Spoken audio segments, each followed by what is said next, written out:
An unpleasant good afternoon to you. Sorry, I can't Just even. jump right into it. I can't even. It is the Lion Country Kia Goon and Ironhead show here at Quaker Steak and Lube. Just, man, it is going to take a while for the haze to wear off, dear Goon. Just one of those things that you really can't believe it. I had mentioned, and then I had not heard. I have since gone back and looked at the Landon Tengwall post-game breakdown with Booch, but I brought up yesterday before I had seen that, and it's probably all of Penn State fans are like, is that the worst loss in program history? And there's different ways to measure it, and different people are going to have different thoughts.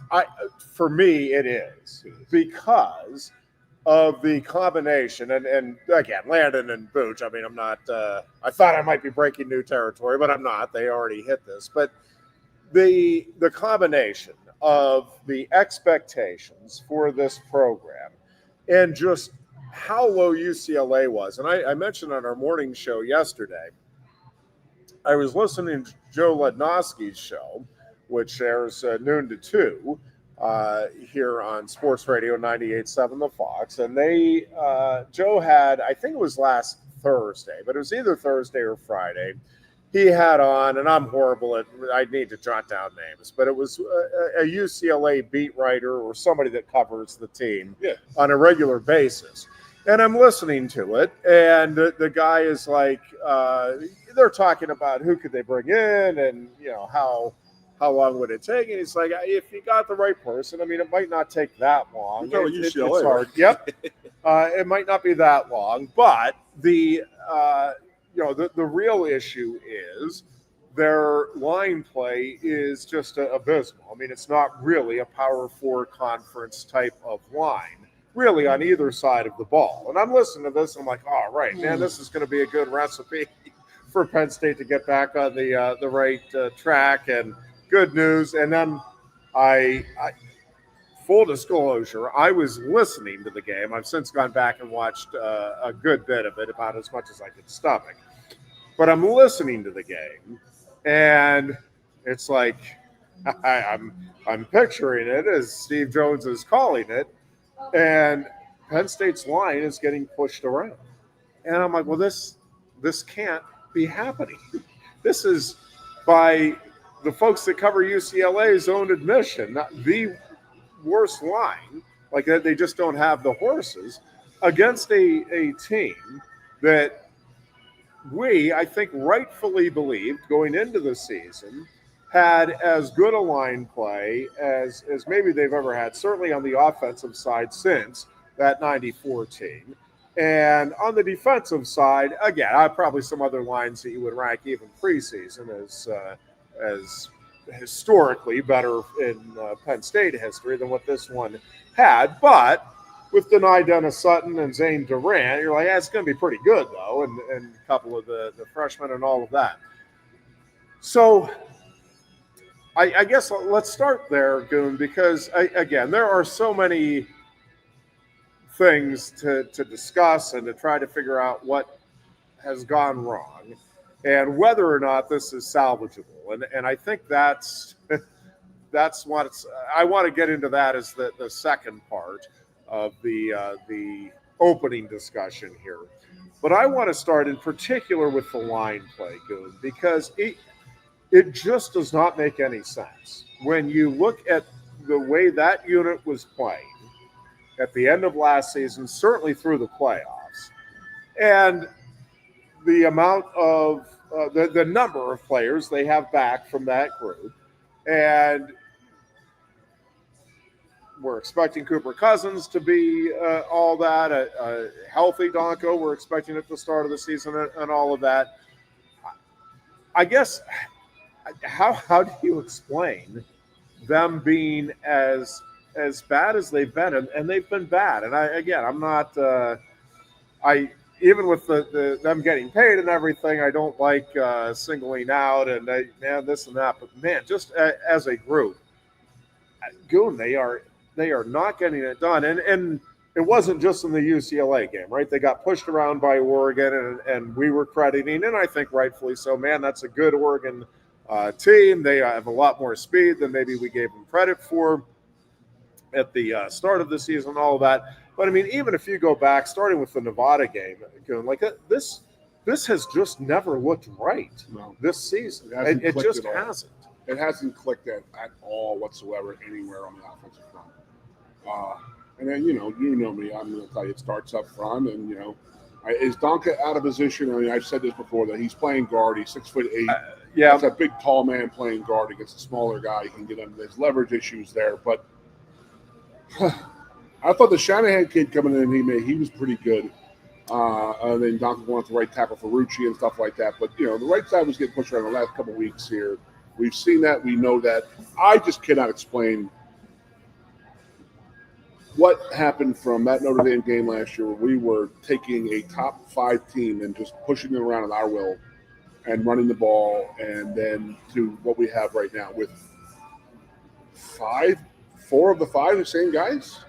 So we're replacing a right guard who was actually a right tackle, so he had starting experience. So we have 5 true starters on our offensive line, and our tight end play.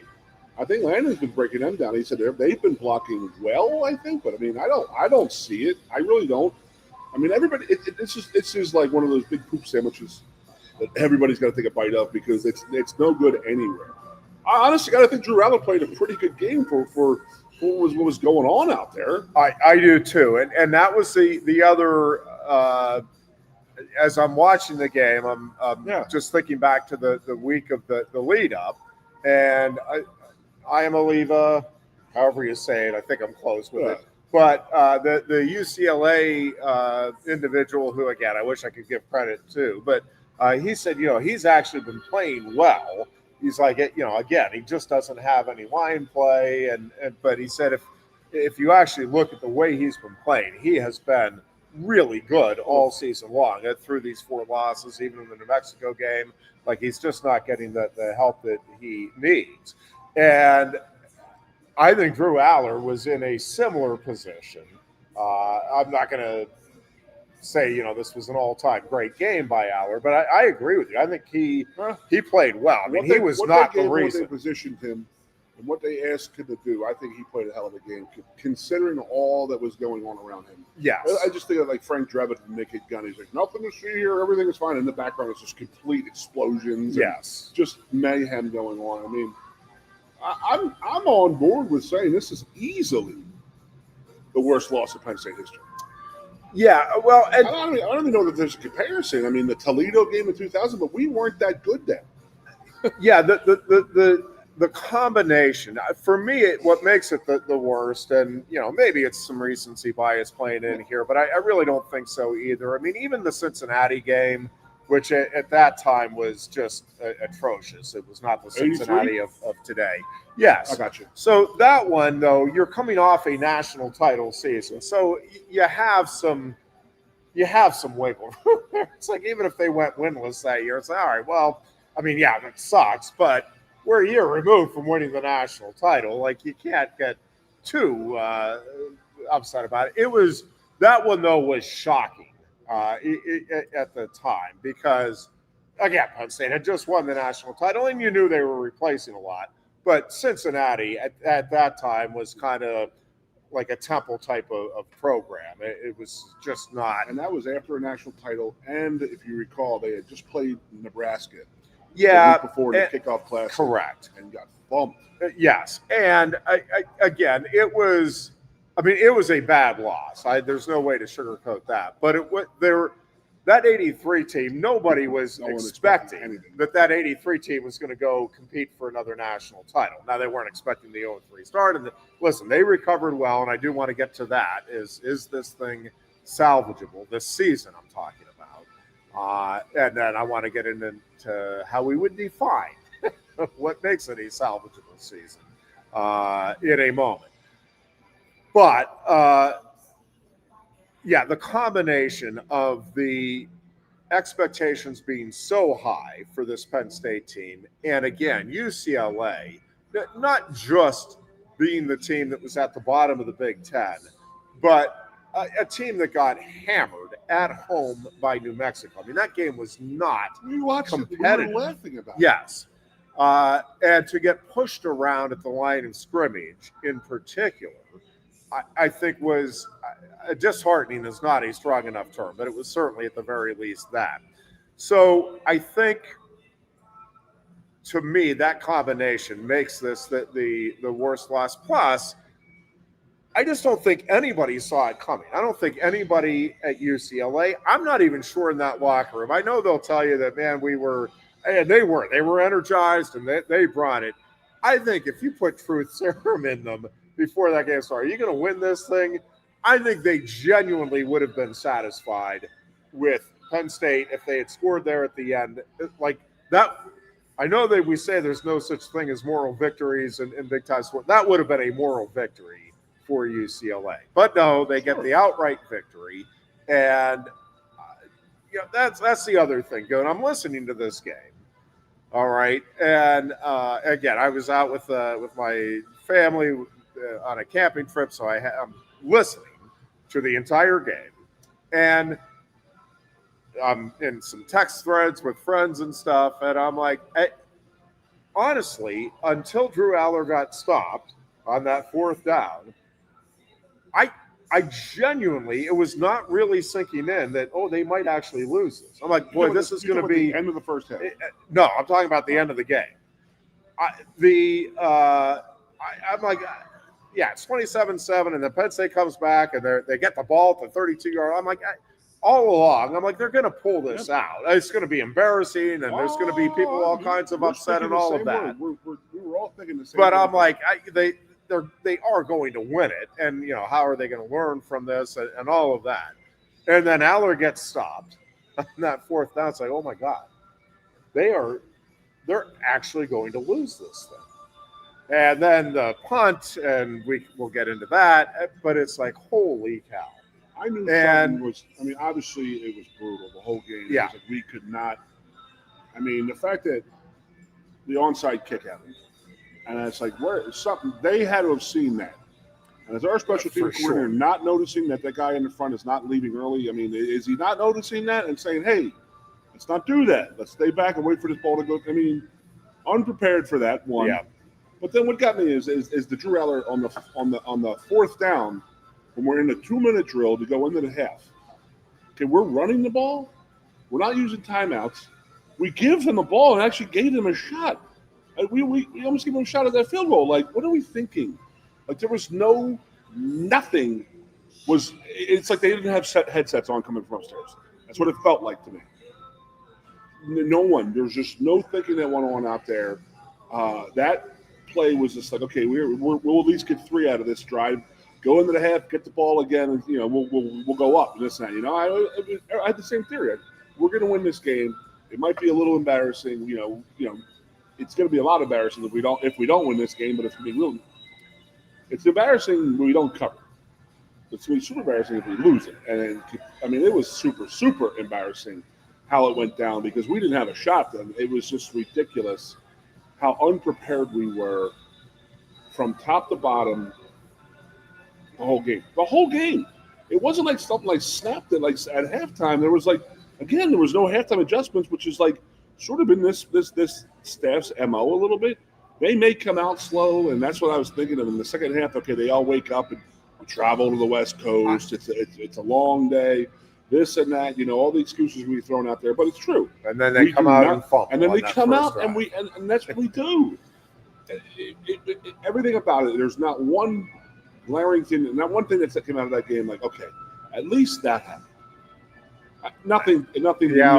I'm me, a proponent of, you can learn more from a loss than you can from a win. But we learned a lot from that loss, and it's like, I don't know if guys have given up, and which is scary as hell to me, knowing where we were projected to be and our expectations as fans and the expectations as a staff at a program. They had the same ones as us. I mean, did we look past that, or did we just go out there thinking, okay, it's UCLA? We're so good that we can just roll our helmets out there and say, hey, we're Penn State. We're number 7 in the country.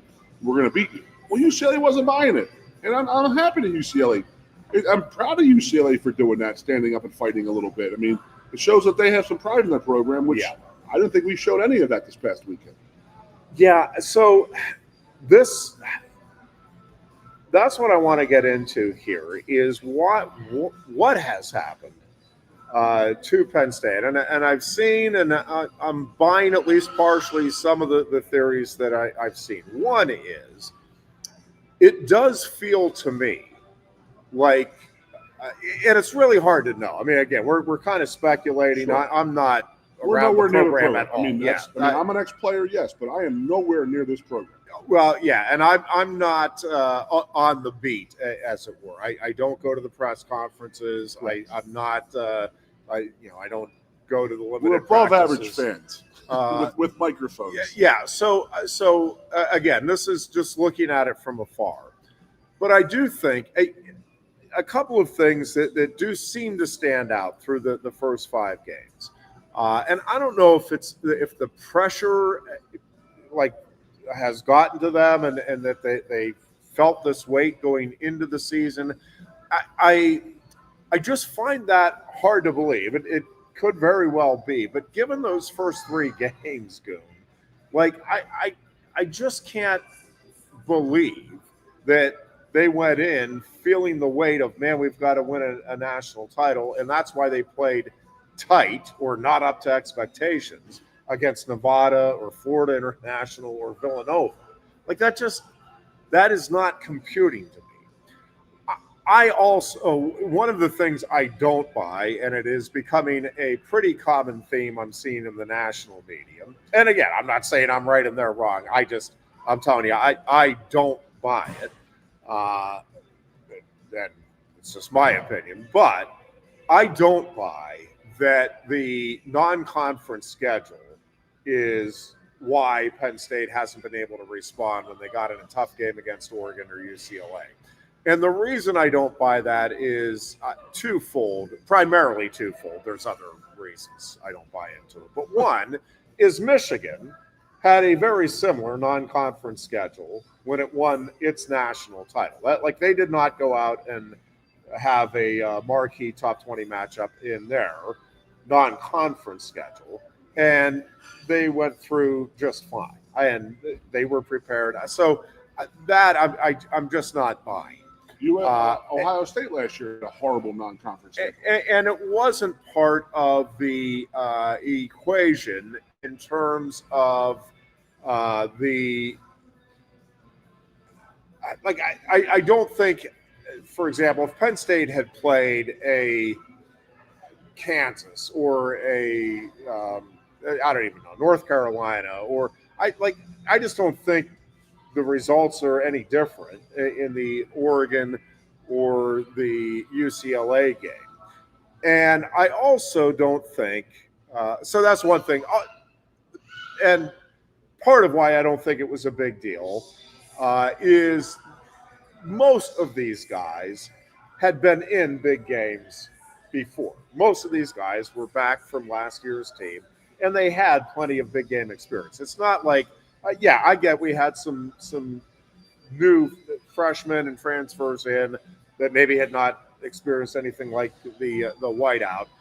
Again, getting a game against a mid-level Power 4 team would not have changed that experience for any of them, my opinion. Also, they keep making it sound like Penn State went out of its way to make sure they had that patsy schedule, which is not the case. As we've gone over many times, Virginia Tech was to be on that schedule once that series blew up as a result of COVID. And I'm still not exactly sure why it had to blow up. I don't know why they couldn't have just moved the game at Virginia Tech to another season, push it back. That's neither here nor there. It blew up. It wasn't. And so Penn State was left scrambling, and that's what they came up with. So anyways, I just don't buy that, and I don't buy that it contributed in any way to either of the losses. UCLA, again, was not a mid-level Power 4 program. It was arguably, at least going into that Penn State game, I think many would have had it, including me, would have had it ranked as the worst Power 4 program this season. Worst. So I'm not I'm not buying that stuff. So the why for Penn State, I'm not buying that. I am buying that maybe this team was a little tight, and it just, I am buying that it does not seem like it is a loose team.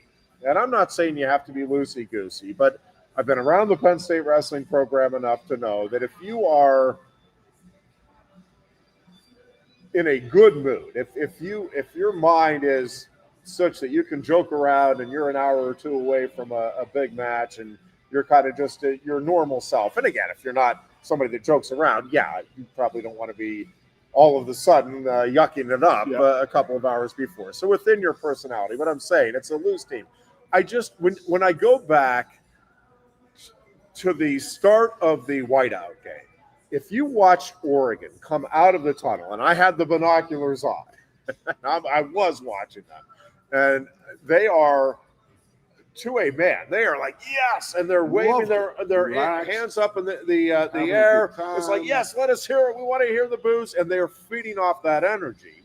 And right from the get-go, it just did not seem Penn State was really feeding off of the energy of that crowd, and that it felt like they were tight at the outset. So I am buying that whether it's pressure or that the whatever it is this season, they have been tight.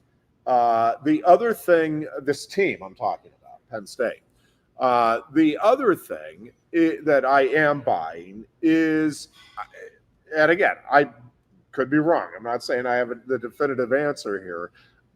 I do think what we talked about potentially happening with Ohio State last year has happened and maybe is happening this year with Penn State.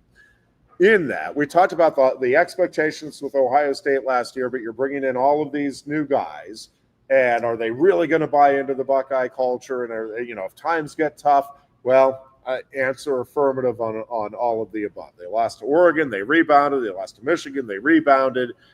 They hung tough. They showed that they were, they bought into the team concept. I do wonder if in this case, and again, I don't think it's necessarily across the board. All right, every player that got money, they now are just sitting around fat and happy. But do I think there is a likelihood, based on what we have seen through 5 games now, that yes, there is some complacency. There's not the sense of urgency that, man, we got to go out and win because, hey, I got my money. And again, I'm not saying this is a conscious thought. I don't think it's that the players are sitting there saying, let's go practice, whatever. I got my money. I don't need to put in an effort. Not what I'm saying. But you talk to somebody that is putting in a day's work, and it's like, I need this paycheck at the end of the day to get my family fed, versus somebody who's putting in a day's work who has a couple of million sitting in the bank account. There's a different level of urgency, is all I'm saying. And not everybody handles it the same, and I'm not suggesting that. But boy, it sure feels like there is some complacency on this team. Again, you are down to arguably the worst team in big-time college football. And it just never really felt like, oh my God, guys, we got to get going. And the energy, you're just never, and UCLA, from that onside kick on, and maybe even from the opening kickoff on, but certainly from the onside kickoff on, they're like, here we go, baby. And Penn State was like, oh yeah, here they come. I go back to our Illinois game in 1994. He's like, man, I'm not going to go back to when I was playing, but we're down 21-0 in that game. And we're all on the sideline saying, we got this. I didn't see any of that. It was always like, it just felt like they were just like, okay, we got this. We'll get them. And then it's the third quarter, and it's like, we still ain't get them yet. And then we're into the fourth quarter, and it's like, oh, God, we got to panic a little bit. We got to try to rush back like we did against Oregon, do a good job, get it somewhat close, and then nothing. And then it's nothing. I'm being on my soapbox right now, but I mean, you could not have asked for a better situation after that Oregon loss.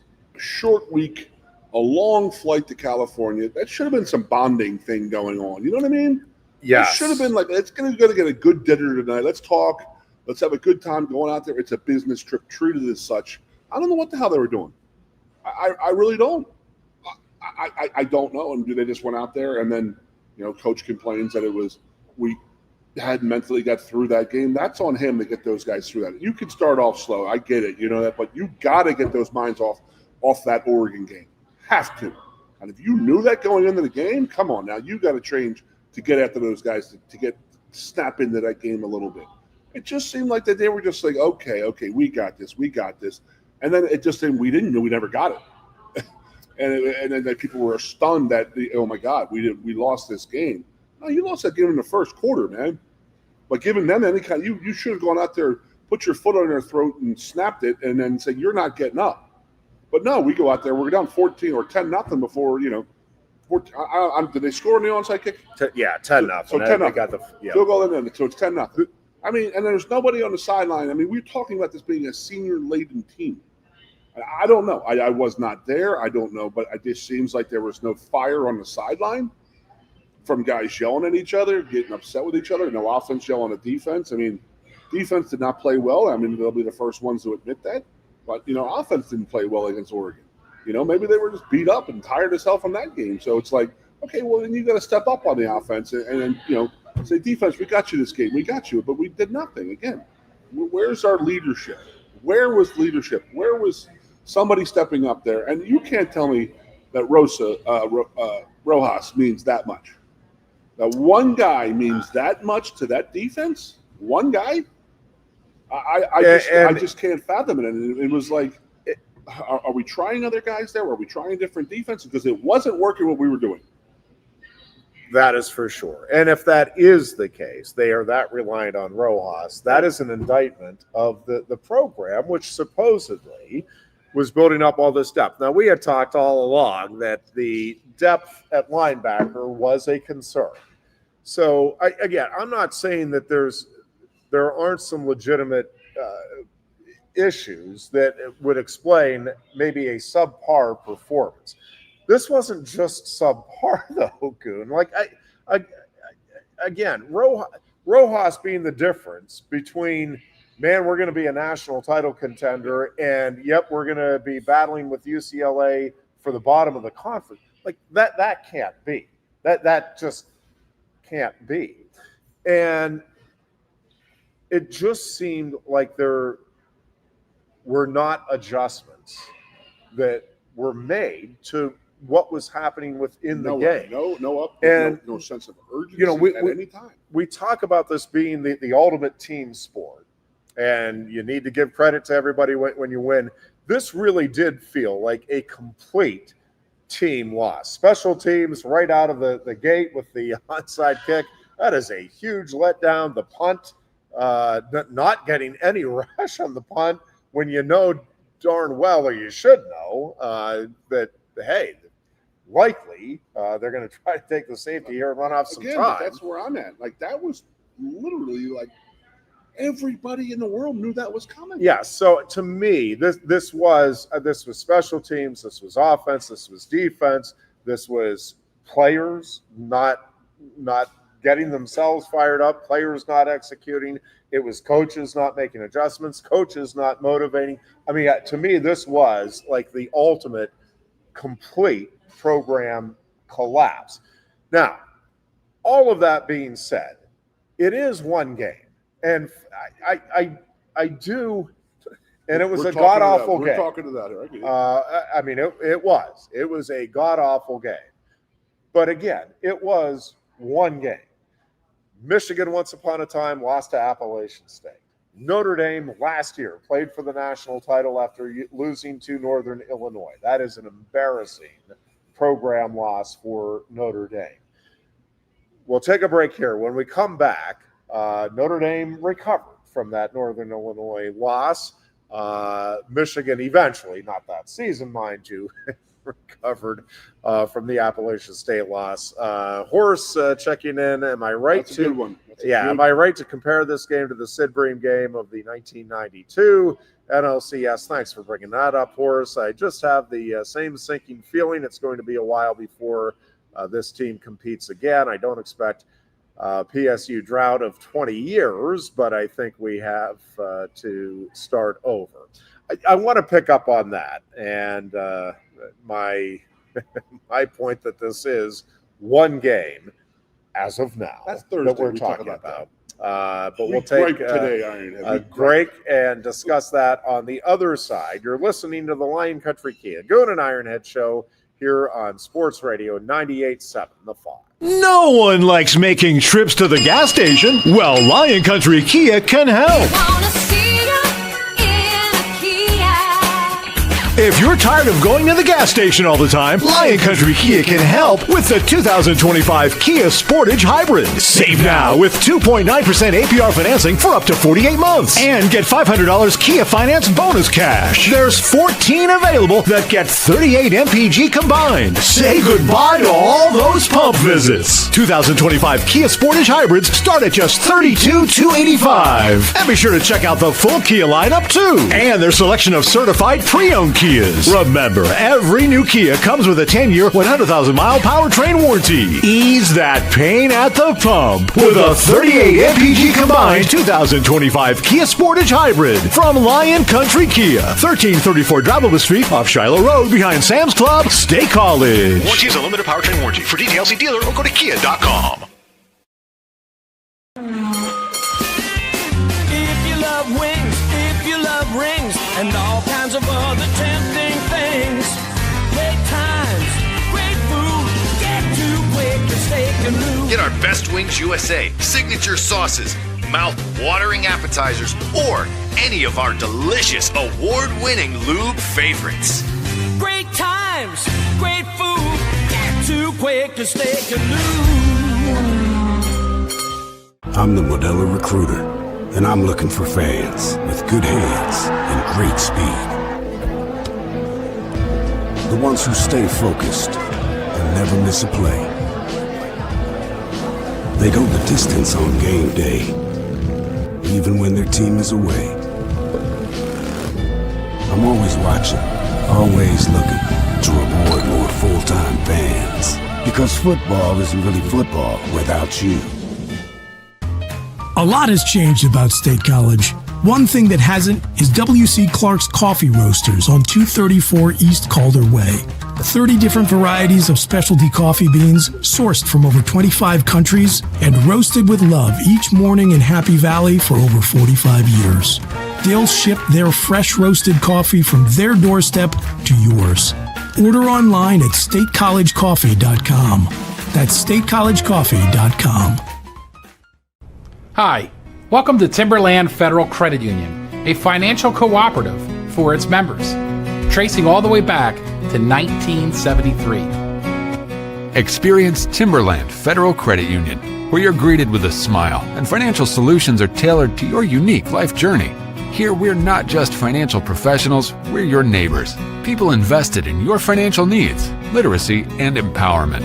Your dreams matter to us, whether they're about buying a home, growing a nest egg, or embarking on new adventures. TFCU draws from the past and invests in the future, offering modern tools like online banking to give you the freedom to manage your money practically anytime. Additionally, we're passionate about giving back both time and resources because enhancing our community is at the core of why we're here. Visit TFCU in person or online to learn more about our services and apply for a membership today. WFXS, once again, the Fox, your sports radio. Broadcasting live, loud and proud from Central PA's Sports Authority, WFXS America. 98.7, the Fox, State College, the Goon and Ironhead. And we are back on this Tuesday afternoon after what I think we could all agree was not a good Saturday for the Nittany Lions. It's homecoming week, Goon. Jeff, let's go back. Can't you feel the excitement? But let's alumni? Let's go back. come back Friday to night. town. Yeah. That was devastating. Friday night was devastating. Women's volleyball, Nebraska. That was not good. National television. I'm watching it with at my mother-in-law's house. There's people there. We're like, all the girls are going to do great this year. And Nebraska absolutely whopped them. I mean, from top to bottom. Yeah, the first set that was brutal. Amazing. 25-6. That was a revenge and a half match for Nebraska losing in the Final Four last year. There's no doubt about that, in my opinion. On the positive side. Well, there's no more positive. Then we go into the Penn State football game. Then we go into the Philadelphia Phillies. Then we go into the Cleveland Browns. On the positive side. That's Thursday. Penn State has begun its national title quest with back-to-back 4-0 third periods at Arizona State, and one Gavin McKenna looks like he just may live up to the hype. I had a hockey player on the show last night. Pretty darn impressive slap shot for the game winner on Saturday night's contest, and Penn State opens up with a couple of wins, up one spot to number 4 in the coaches' rankings, and the home opener against Clarkson coming up on Thursday. Go ahead. I had Jared Crespo on the show last night. I mean, I wasn't going to attempt to even get football players last night. Seems not unreasonable. Yeah, so Jared came on the show. He's a South Jersey kid, but originally Holy Ghost Prep outside of Philadelphia. Then he moved down to Carolina his junior year, so high school. He's 23. So I was getting more into this is what you're dealing with when it comes to hockey. When he comes here as a freshman, if they're playing the junior hockey, he was in Green Bay for 2 years when he was, 15, 16, 17, 18, whatever. So he comes to Penn State as a 20-year-old. 20-year-old as a freshman at Penn State. So he's not the only one. The whole team is pretty much old. So I asked him about McKenna. Gavin McKenna is only 17 years old. And, there is the new rule, and he explained that to us, what happened. And that was that, you had to play mid-major junior hockey in Canada, before. And if you would come down to the United States, then you forfeited any kind of bonuses or whatnot from the NHL or from the Canadian hockey, something like that. So the Canadians, they changed the rule of junior hockey. So they allowed a Canadian kids to come down and play in America and collect NIL money without, and they could still be retained in their draft rights and all that stuff. So there's the reason McKenna's here. And he's being paid, and we all know that. But we have to remember this. He is 17 years old. Yep. And he is playing against guys out there like Jared. It was a fourth-year guy, and he's 23 years old. Guy Godowski's son is 24 years old. So you have a whole slew of guys that are 5 or 6 years older than McKenna, and are playing against guys that are 5 or 6 years older than him. And I asked him straight up, I said, does he have it? He goes, dude, it's unreal. So I remember, I mean, the Gretzky thing back in the day when we were kids, you'd remember about Mario a little bit more than I would. But I remember people saying to me, because I always used to laugh at Gretzky, like, he's so small. Hit him. But no one could catch him. And that's the thing. And then the old adage about Wayne Gretzky, I'm sure it was said about Mario, and that was he played the game. He was three moves ahead of everybody else in the ice. They see the game 2 or 3 steps forward from where the game is right now and from what other guys are playing. And he said that about McKenna. He goes, he has it. You could tell it. He's very raw. He's not physically, a bigger person as of yet. And he's going to be as he grows older again. He's 17. I remember 17 years old. I was 225 pounds.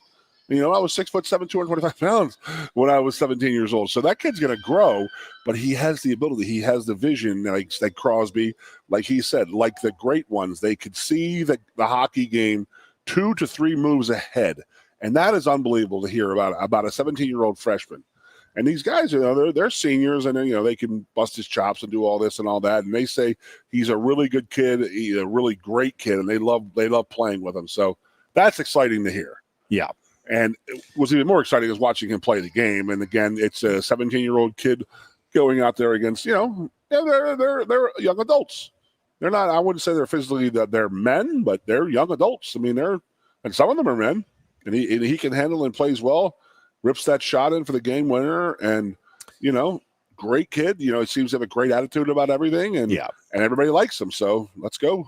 I'm very hockey. We're going to call it Hockey Valley this weekend for a couple more years. Yes, indeed. Welcome to Hockey Valley. Again, home opener against Clarkson coming up on Thursday. All right. This guy thing does apologize? he wanted me to send these apologies that he could not do a Tuesday, Thursday show this year because they do have practices from 2 to 5 on Tuesday, Thursday. Yeah. So he wants to apologize. Is this football season salvageable, dear Goon? I'd say yes, because, again, I talk about this senior leadership and guys who don't want to let it end like this, but I thought that last week, and that was the effort that we got last week. So that is alarming to me, very alarming to me. I'd like to see what kind of changes James makes. I mean, I know back in the day, you talk about the 83 team. That was my brother's freshman year. So I remember it very closely and everything that went on. I don't remember anything. I don't remember. We weren't Penn State fans before that, but so 83 was my brother's freshman year. And I remember the old man doing this a couple times in his career, and that was poop canning a lot of the older players to get the younger guys some experience. So my brother was a true freshman. Do you know in the bowl game when they played Washington in the Hula Bowl in Hawaii in 1983 or 4? It was 83 because 84 they missed the bowl. So 83, my brother was a starting D tackle. Yeah. And he ends up being an All-American offensive lineman. You know, the next year he starts being an lineman. Tim Manoa was a linebacker. Shane Conlin and Bauer, and it was Joe just said, we're going to go with all the young bucks right now. And they went out and he played all the younger guys. And I know that Joe had that story back when they lost to Jim Kelly and Miami back in the mid to late 70s at Miami. And he said, you know, the seniors, they sort of quit. And he just said, I got a great crew of younger guys. Let's just start getting these guys ready. But I don't think it's at that point. Start as a linebacker. I didn't remember that game. Just that yeah. game. He was a linebacker his freshman year. I remember another great story of who played linebacker. I was talking on a show last week about Curtis Enos, only knowing like 2 plays when he started playing with us. Did you hear that? But he was a linebacker. He had 4 tackles versus Texas Tech in the opening game, and the next week he had 150 yards rushing. So, I forgot. Yeah, I don't think we're not to the point where we're that. going to get rid of all the seniors and say, you've mailed it in. I don't think that has happened at all. I just think we got hit with a perfect storm out there. Coach is going to say the travel. We know about that travel. We also know that he doesn't start off well when we travel, but I don't think we had any kind of adjustments out there. That's what's scaring the hell out of me. Well, I want to say that it's salvageable, but we're 5 games in, and the line play, that is energy level. Can you change that? Yep. Can you maybe correct some things with, hitting holes or Yep. All of that stuff. You can make some adjustments, all of that. But I'm not sure, Goon, when you are getting when you're not able to get the tough yards against Villanova, and then you get pushed around by UCLA, I'm just not. I mean, I'm looking at the schedule right now, and I mean, Northwestern is certainly a winnable game, but I don't think there's a game. Again, you just lost to UCLA. There's not a game here now that you can say that is a sure victory for this team. Oh. What I think makes this Northwestern game now tricky, a couple of things. And by the way, Northwestern beat UCLA 17-14 week before. The Nittany Lions suffered their defeat. This crowd, Goon, I mean, you walk around town, people, it is, they're disappointed. Yeah, they're bummed. But mostly they're angry. And that anger, that frustration is all being channeled at the coaches, primarily James Franklin, but certainly Andy Kotelnicki and Jim Knowles are getting their fair brunt of it as well. And the program then and the team by association. The first time that this offense, I don't care if they jump out 21-0, and then if they go 3-0 in that next series, I'm just telling you, this crowd is ready to let them know they're not putting up with it. As soon as the defense gives up a first down, I'm just telling you, this is not going to be your normal homecoming home crowd advantage. Let's go back to the beginning. Do you think we're going to have a big crowd? Because I hear a lot of groundswell of like, why? Why would I waste money? Why would I spend $700 a night to go to a hotel? And I know it's homecoming. I get it. But are there people that are that angry? So here is the thing. that money has already been spent. The tickets have already been purchased. Now, might you not get the secondary market that you normally get? Maybe, but it's already sold out. So the money has already been reaped by Penn State, and the fans have already put out the money. Now, again, might there not be as many people in the secondary market? Maybe, but the impact for Penn State financially is going to be zilch. Now, even the parking, a lot of the people have already have their parking pass. It's like, okay, yeah, you cannot show up. I think that people will see that and say, okay, well, this is going to be what's going to happen next year if we don't clean this up. Yeah, the thing is, so I do want to get into that, but the homecoming game, right, is a game where a lot of people have already, it's like, yep, we're coming in, we want to get together. They might not be happy. In fact, pretty much guaranteed they won't be happy about coming in. But with it being a 3:30 kickoff, with it being homecoming, and again, everything that goes around that game, my guess is I don't think you're going to have what they have 111,000 plus for the whiteout game. I'm pretty sure we're not going to be threatening the record-breaking crowd, but. Yeah, I think for this one, it looks like the weather is going to be good. Yeah. I think the crowd is going to be solid. Like, I think in actual attendance, it'll be 100,000. So I get that. So there's people who are going to come up and bring their family, and I get it. They're planned up. They're already here. And there may be some people looking at it that are like, well, this is my last chance to see them win a game. Oh.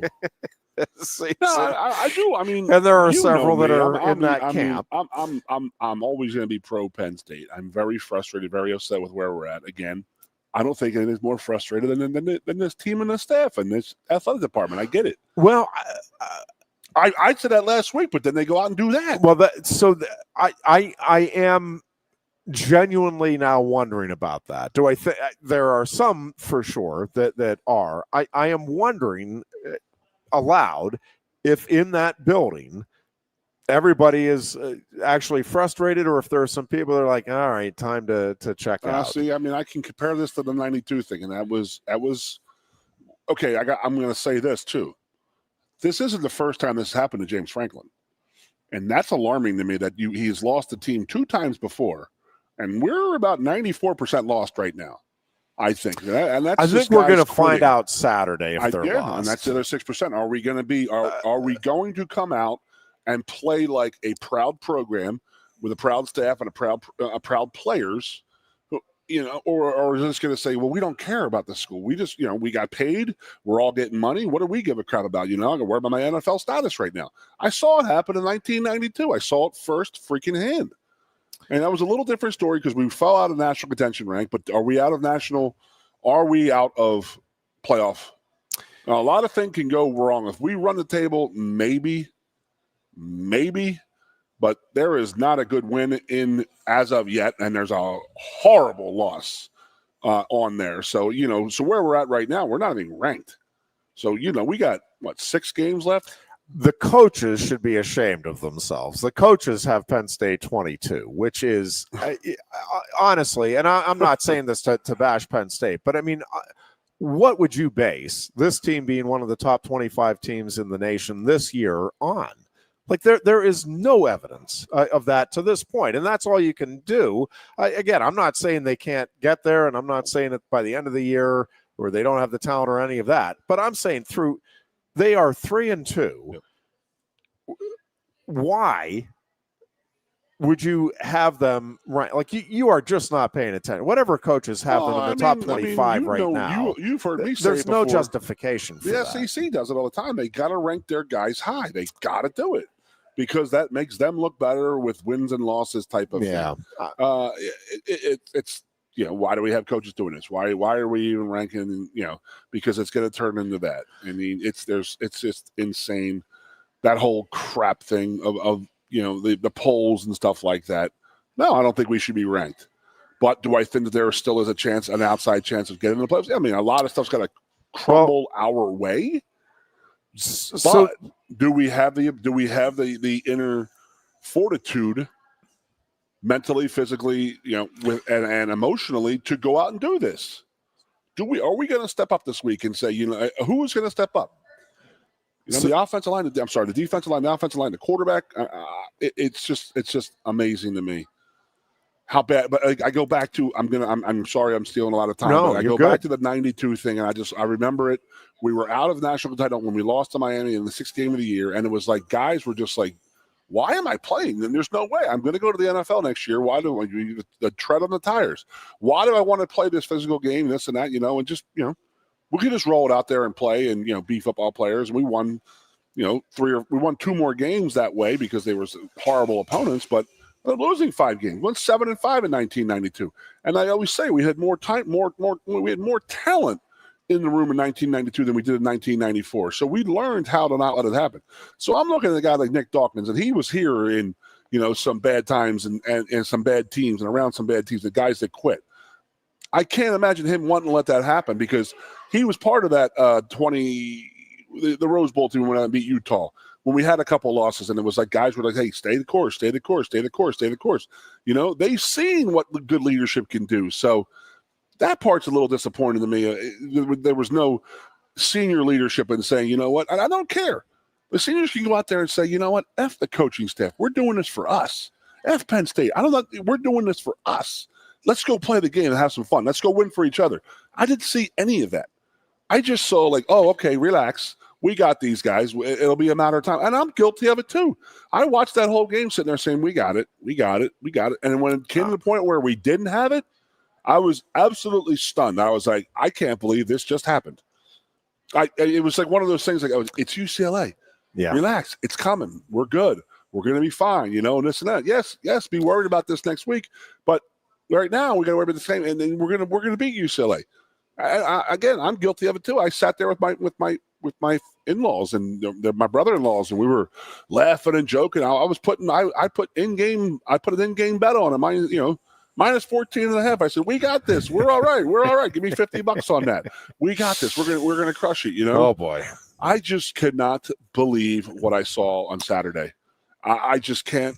I can't fathom what happened. It's just like, again, it was all set up. It was like, this is a perfect time to get away. We lose to UCLA. Get that behind you. We're on a plane out there Thursday. Let's get UCLA out of our mind. Let's take a lot of aggression out on Oregon and nothing. The other way around. Oregon came out, had all this kind of spunk and emotion. They had 4,000 people there. It was just like they're 1-0 in blowout games. Yeah, UCLA. UCLA definitely brought the energy, and they were having fun from the outset. Again, this Saturday, I think, is just a fascinating game now on a number of different fronts because Northwestern has to be licking their chops at the opportunity now that they have. How does Penn State respond? Like, what is this week of practice like? And are they coming together, or are there some guys saying, I know, like, theoretically, there might still be a path to the playoffs. On paper, there is, and I think that's debatable. I mean, I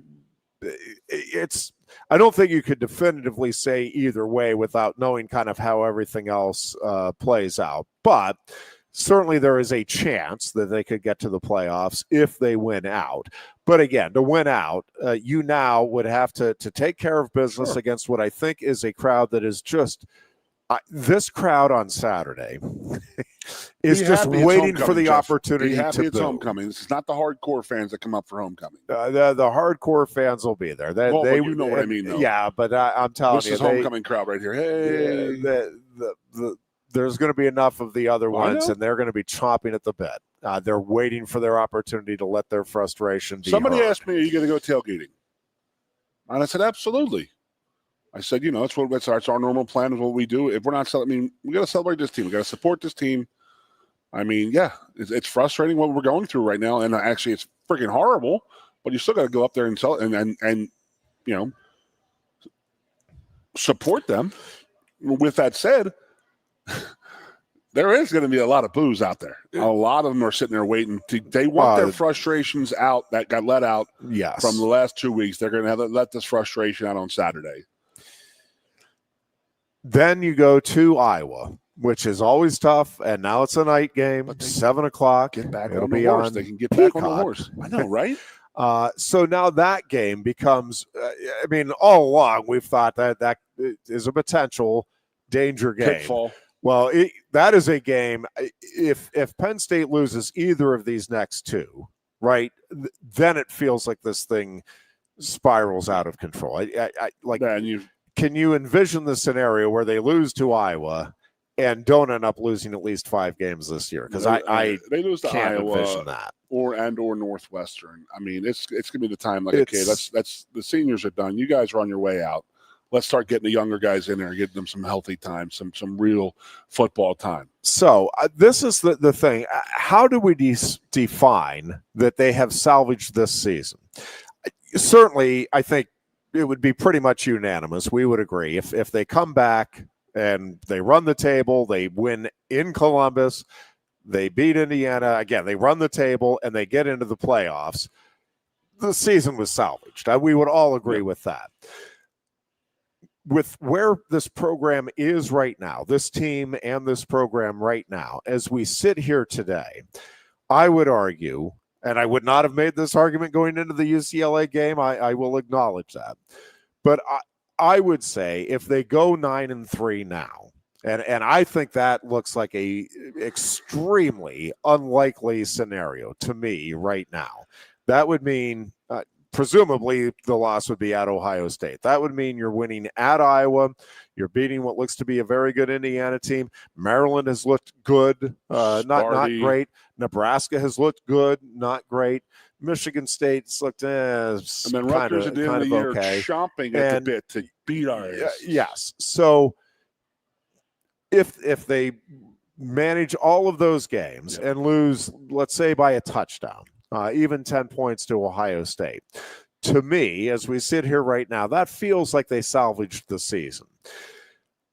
There's still going to be people, understandably and rightfully, upset because they were told at the start of the season, this is the best coaching staff, the best roster we've had. You're coming off a Final Four appearance. Well, if it's an even better coaching staff and better roster than that, like you're getting to the championship game or winning the title. And that was the expectation. They embraced it. They bought into it. Fans certainly bought into it. We bought into it, all of that.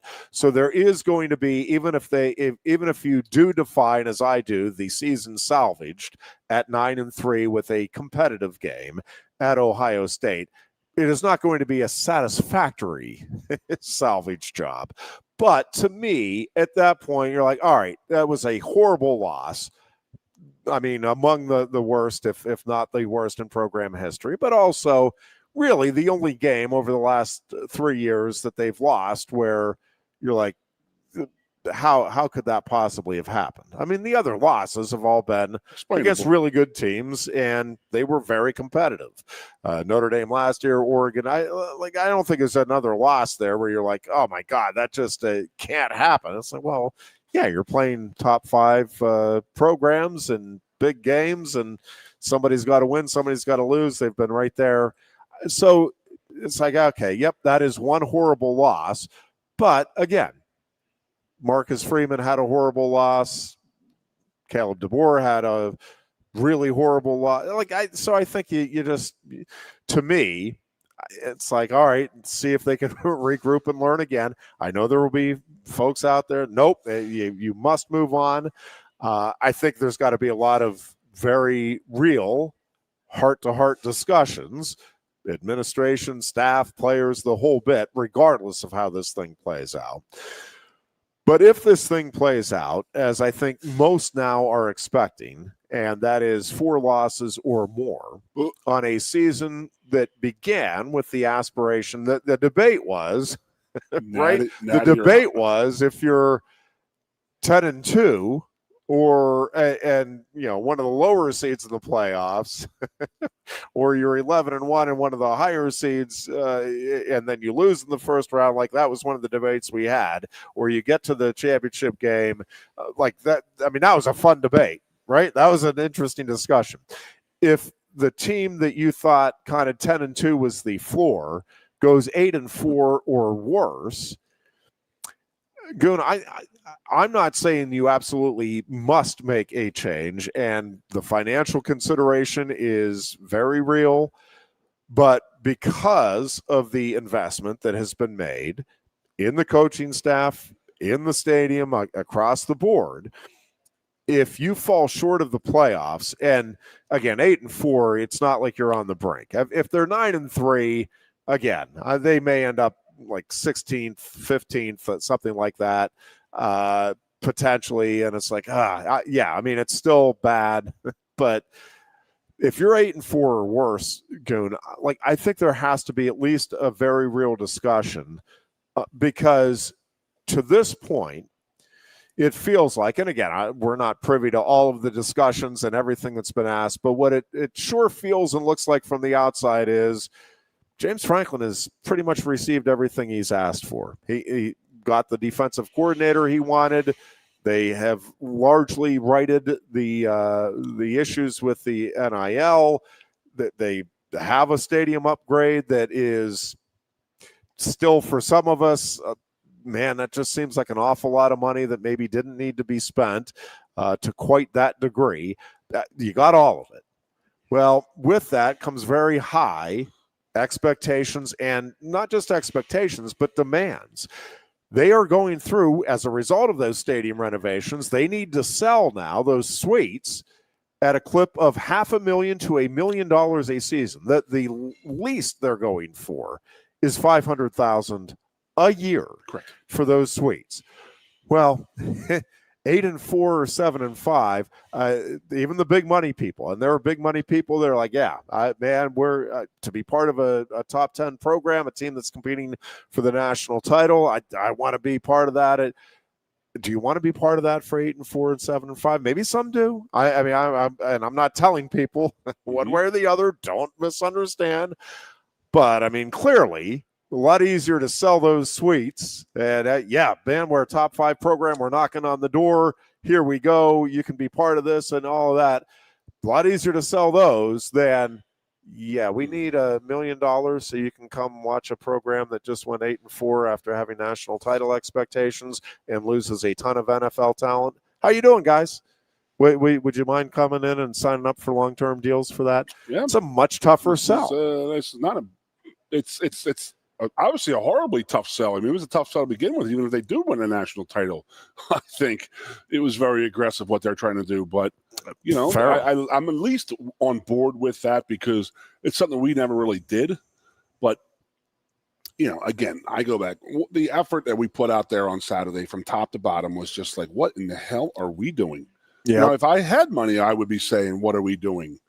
You know, why am I going to spend my hard-earned, $500,000 just to get a suite? And yeah, so some stuff's got to be cleaned up, man, big time, got to be cleared up. So I know we're going to break. So yep, we'll take a break here. We are back with much more. You're listening to the Lion Country Kia Goon and Ironhead show here on Sports Radio 98.7 The Fox. No one likes making trips to the gas station. Well, Lion Country Kia can help. If you're tired of going to the gas station all the time, Lion Country Kia can help with the 2025 Kia Sportage Hybrid. Save now with 2.9% APR financing for up to 48 months. And get $500 Kia Finance bonus cash. There's 14 available that get 38 MPG combined. Say goodbye to all those pump visits. 2025 Kia Sportage Hybrids start at just $32,285. And be sure to check out the full Kia lineup too. And their selection of certified pre-owned Kias. Remember, every new Kia comes with a 10-year, 100,000-mile powertrain warranty. Ease that pain at the pump with a 38 MPG combined 2025 Kia Sportage Hybrid from Lion Country Kia, 1334 Drivable Street off Shiloh Road behind Sam's Club, State College. Warranty is a limited powertrain warranty. For details, see dealer or go to kia.com. If you love wings, if you love rings, and all kinds of other tempting things. Great times, great food. Get to Quaker Steak Lube. Get our Best Wings USA, signature sauces, mouth-watering appetizers, or any of our delicious award-winning lube favorites. Great times, great food. Get to Quaker Steak Lube. I'm the Modelo Recruiter, and I'm looking for fans with good hands and great speed. The ones who stay focused and never miss a play. They go the distance on game day, even when their team is away. I'm always watching, always looking to reward more full-time fans. Because football isn't really football without you. A lot has changed about State College. One thing that hasn't is W.C. Clark's Coffee Roasters on 234 East Calder Way. 30 different varieties of specialty coffee beans sourced from over 25 countries and roasted with love each morning in Happy Valley for over 45 years. They'll ship their fresh roasted coffee from their doorstep to yours. Order online at statecollegecoffee.com. That's statecollegecoffee.com. Hi, welcome to Timberland Federal Credit Union, a financial cooperative for its members, tracing all the way back to 1973. Experience Timberland Federal Credit Union, where you're greeted with a smile and financial solutions are tailored to your unique life journey. Here, we're not just financial professionals, we're your neighbors. People invested in your financial needs, literacy, and empowerment.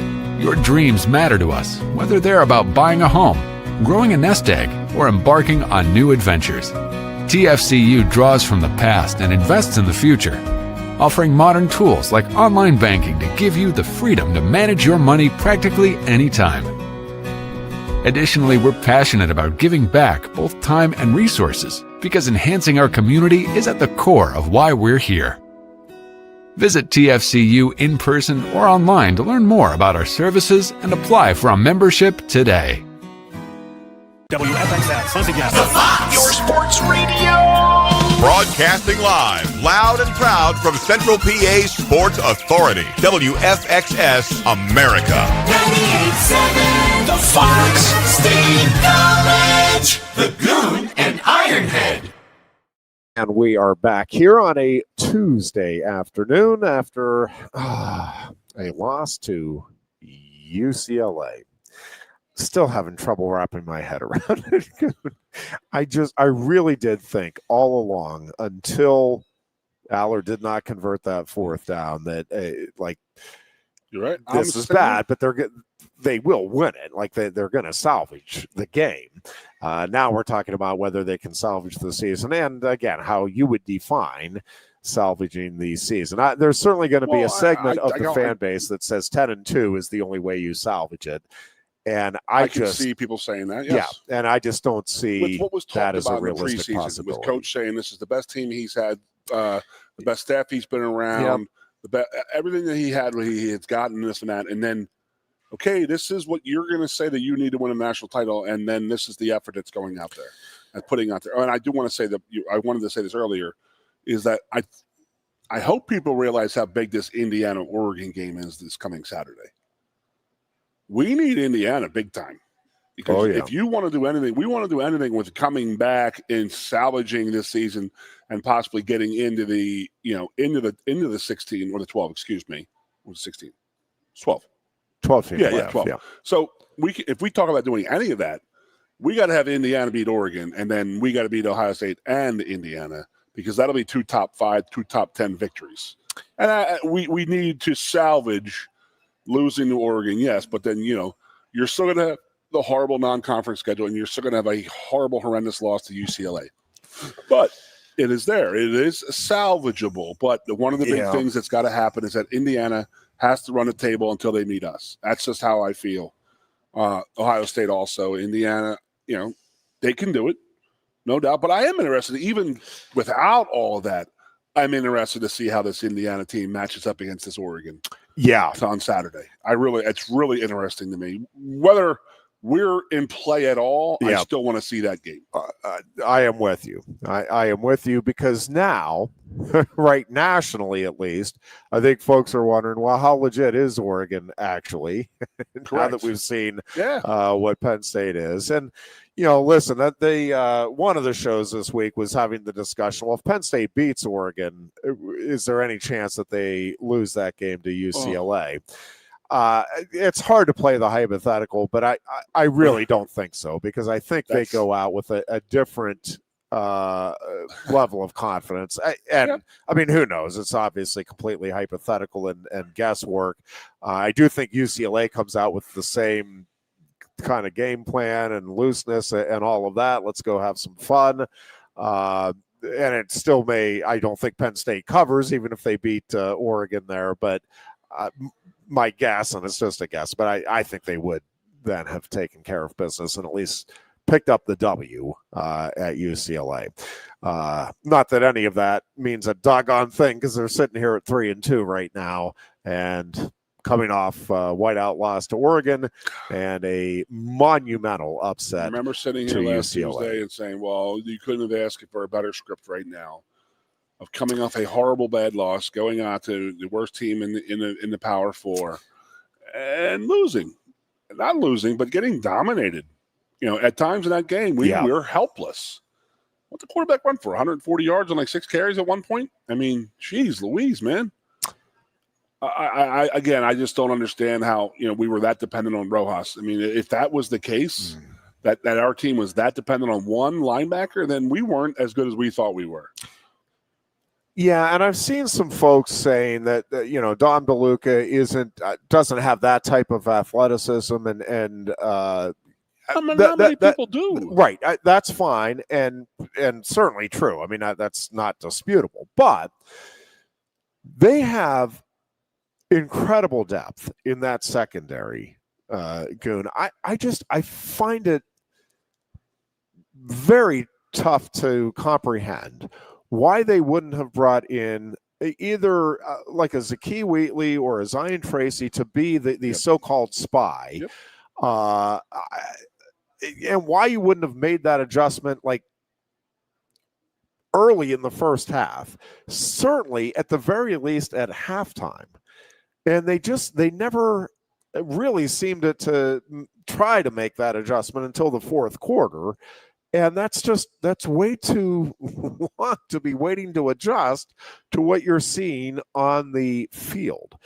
And, one of the many frustrations, and I don't know, I know there's a lot of folks saying that James Franklin is stifling the offensive coordinators and he's stepping in, and you may very well be right. I don't know. What is just beyond frustrating is they keep bringing in these high-profile offensive coordinators who are having success, and they are fun to watch. You're watching. I mean, Mike Yursich and what he did at Minnesota, like, man, that's a fun offense. This will be fun to watch. And then he gets here, and do I think it is unlikely that these coordinators just get to Penn State and like, let's shut down and not do as much as I was doing at the last place?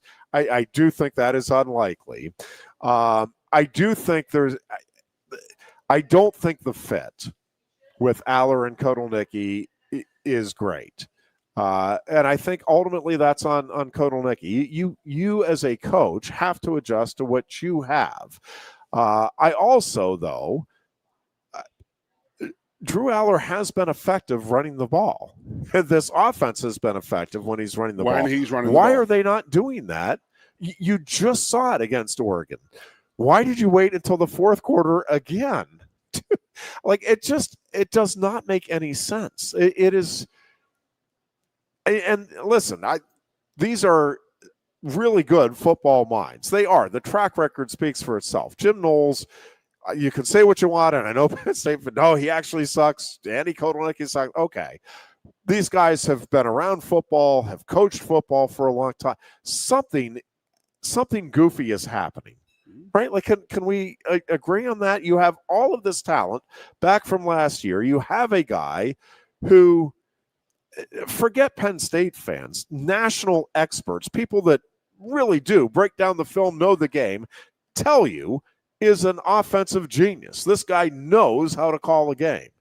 Jim Knowles, I mean, again, the track record speaks for itself. This isn't a guy that, I probably just forgot. He didn't know what he was doing on Saturday. But Goon, I mean, I'm listening to, I'm not even watching the game. I'm listening to the radio, and I'm like, why are you not making adjustments here? Why are you not putting guys in positions to have a chance to succeed. I have a couple issues, and one is that you do see when James is on offense, that microphone comes down and he has the play sheet in front of him. He's talking to Aller, or he's calling the offense. There are times when he does that, and I don't like that.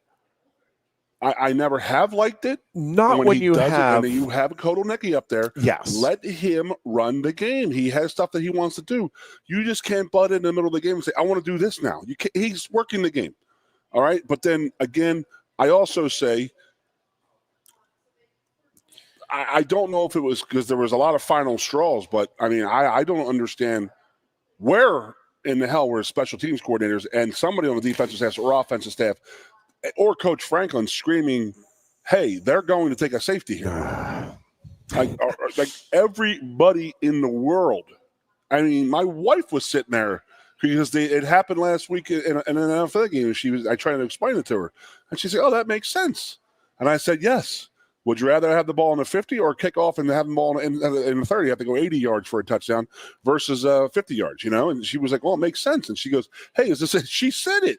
She said they're gonna do that safety thing, and I said, "Yeah, they are." And then we rushed nobody. Like, first of all, why are we not trying to block the kick? One, we had already blocked one kick before. Like, let's get a second one, guys, and win this game. Reluctantly, like saying, "Okay, we got away with one," but no, we don't rush a person. We I guess we put the return on, knowing but not knowing that they were going to take a safety. That's just, to me, it was just like no one was talking. There was no conversation whatsoever from anybody to these players. None. Yeah, again, I mean, I do think, Lustig, Kotelnicki, I mean, the entire staff. I think there's a big old sandwich. Everybody's taking bites of it. Yeah, needs to be questioned about this game. Again, I'm not calling for anybody to be fired. Nope. I'm not calling right now, but I do think now it is like I do think these guys need to be coaching for their jobs the rest of this season. Like, I think that is the type of pressure that is now there. Like, coach, like your job depends on it, because it should. And again, there's just so many facets to this. But step one is, to your point, not losing the team. Like, do you still have buy-in? Are these guys willing to come together and say, you know what, yes, this has been a disaster these last 2 weeks. Let's just go out. Now the pressure is off. Nobody anywhere is expecting Penn State to now play for the national title. That seems like it is out the window. So let's just go back to the reason you got into this game. You loved football. You wanted to play this sport. There was something in it that brought you joy. This week, let's just go back for us, as you said. Forget the fans, forget the media, forget us as coaches. I'm saying, if I'm the coaching staff, just you guys, for yourself, individually, go out and have some fun, man. Like, let's just play the game, the sport that you guys fell in love with at some point and that brought you here. And let's just see what happens when we go out and bring the fun back to the field. And, maybe have some meetings with the coaches. Hey, coaches, if I'm Andy Kotelnicki, I honestly, I am going to Drew Aller this week. What do you want to see happen? What is a game plan that you'd be like, this would be awesome? The coaches and the staff should bring the senior leaders, the team leaders in and say, what do you guys want? Yes. I mean, but the players should ask the coaches, what do you want? Yep. And if they were going to do it, everybody's guilty. Their hands are dirty in that game this past Saturday. There's not one person that came out of that game clean. Not one person. Coaches, players, staff, everybody should be embarrassed by it. But where do you go from here? And I still think that, I'm telling you, it's if they run the table, I've been looking at it a little bit. Notre Dame's going to lose another game. So they got to get Notre Dame out of the equation, and that's going to be a tough one, because they don't have a great schedule, but there's the team that you could worry about that could possibly sneak in there, And then, we're talking about sneaking in help right a now. lot if it was USC. Yeah, no doubt about it. Just because of the Big Ten perception. And then, it's still.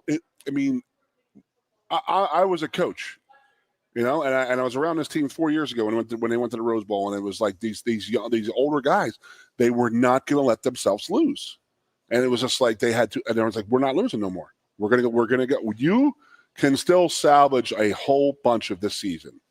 I truly believe that. You got to run the table. It's not going to be easy. It's no way in hell it's going to be easy. And no one thinks you're going to do it.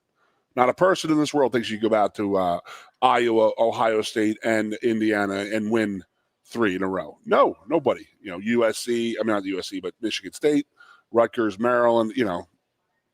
Yeah, those games are winnable. I mean, it's going to be tough, but you pull your guys aside and say, "Are you guys on board?" Because if not, we're gonna poop can the whole thing and put the young bucks in there.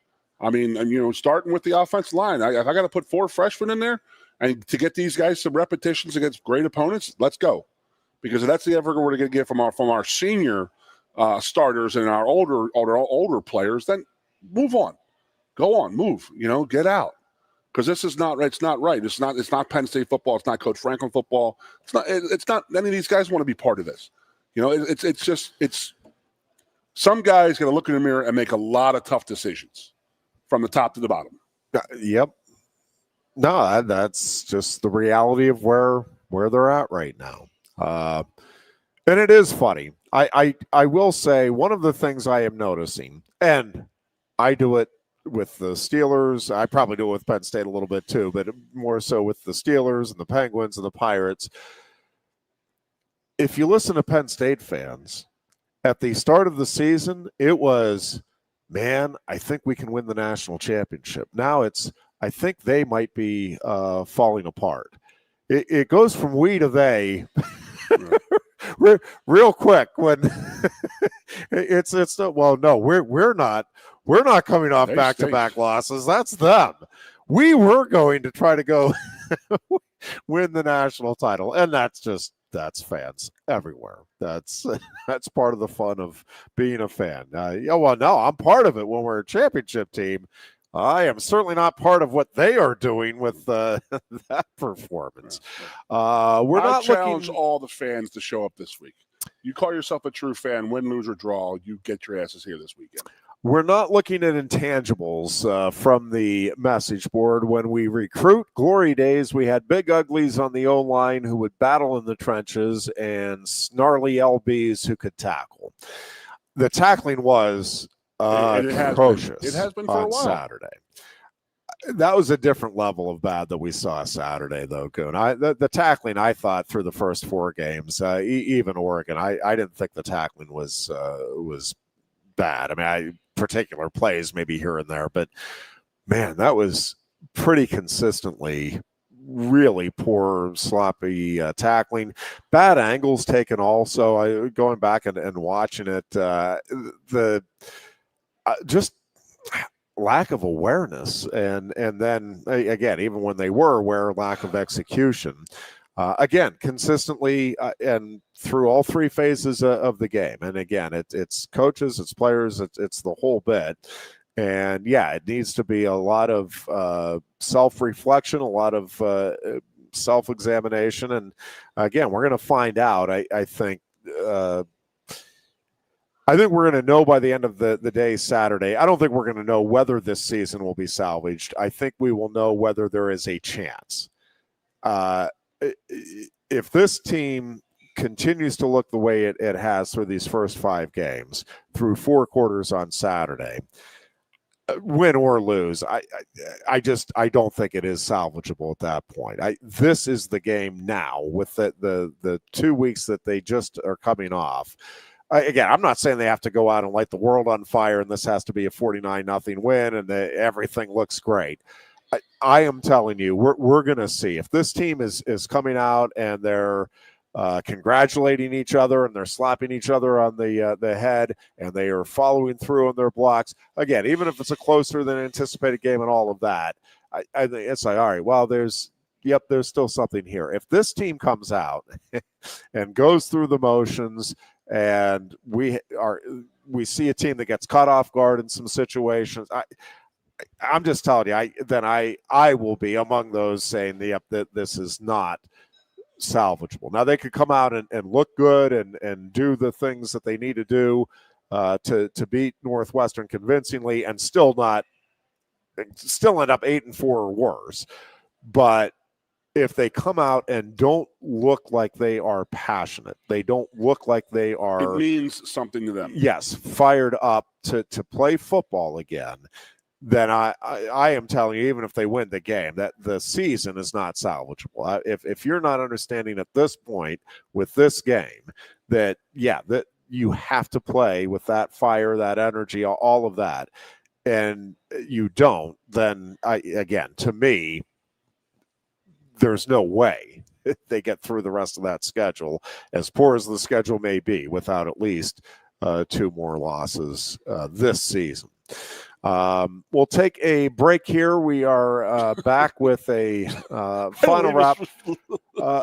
Dear Goon, we can, let's get our mind with a real cheery end to the segment. Let's get our mind off of Penn State football. That's what the Philadelphia Phillies talk, and the Eagles. some postseason baseball. Put our minds at ease. Or those Philadelphia gracious. Eagles, the world champion. We can talk about Lord, that and more, and we will do so on the other side of this timeout on Sports Radio 98.7 The Fox. No one likes making trips to the gas station. Well, Lion Country Kia can help. If you're tired of going to the gas station all the time, Lion Country Kia can help with the 2025 Kia Sportage Hybrid. Save now with 2.9% APR financing for up to 48 months. And get $500 Kia Finance bonus cash. There's 14 available that get 38 MPG combined. Say goodbye to all those pump visits. 2025 Kia Sportage Hybrids start at just $32,285. And be sure to check out the full Kia lineup too. And their selection of certified pre-owned Kias. Remember, every new Kia comes with a 10-year, 100,000-mile powertrain warranty. Ease that pain at the pump with a 38 MPG combined 2025 Kia Sportage Hybrid from Lion Country Kia, 1334 Drivable Street off Shiloh Road behind Sam's Club, State College. Warranty is a limited powertrain warranty. For details, see dealer or go to kia.com. If you love wings, if you love rings, and all kinds of other tempting things, great times, great food, get to Quaker Steak Lube. Get our Best Wings USA, signature sauces, mouth-watering appetizers, or any of our delicious award-winning lube favorites. Great times, great food, get to Quaker Steak Lube. I'm the Modelo Recruiter, and I'm looking for fans with good hands and great speed. The ones who stay focused and never miss a play. They go the distance on game day, even when their team is away. I'm always watching, always looking to reward more full-time fans. Because football isn't really football without you.